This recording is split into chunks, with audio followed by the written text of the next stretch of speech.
dosta za danas.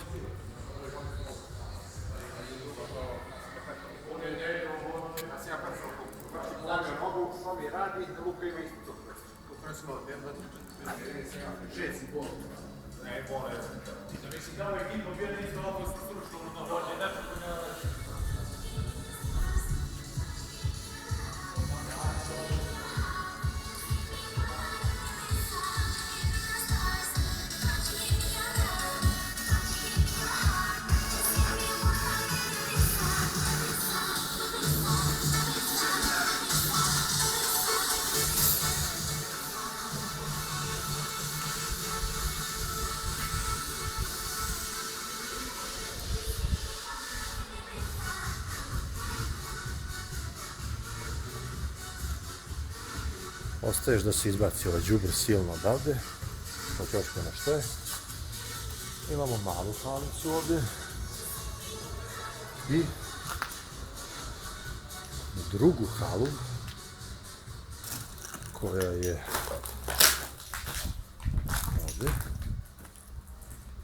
Koja također treba da se očisti od stakla. Inače, sada je oko 20 do 3. Mi smo počeli oko pola 10 da radimo. I eto, za to vreme smo celu ovu halu skembali.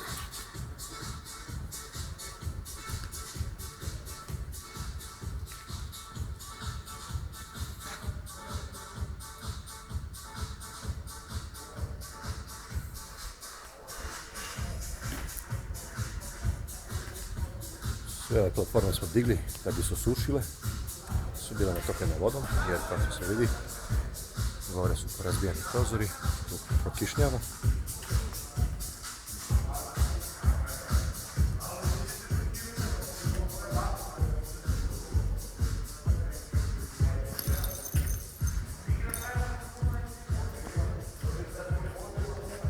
Prokišnjava.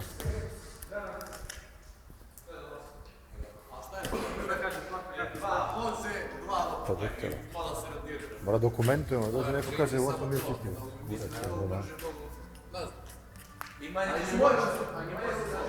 Polici su u pokretu, dolaze, malo se zarotirate. A na kaj priješ kaj prikolica? Da bi dolazio kolica, vrati, mora da pouzdaš i prikolice. Kako će dolaziti kolica? Staje bre u gepu. Ali Ja blecaš ću više da s kolicu povoče. kuću, polako ću praviti. A da, pa. Znaš kako me sediš u gepu pozadnji i držiš? Da, vlade nek vođe ti da koliko. A šta moj burazi za kodara si uzete? To Tero Maršić i Delića, vratno sam u Ja, slana Gasno putemane. može ovaj. Ovo je najveći neradnik ovdje, znači... Gasi, beži. 10 minuta snimka, što 10.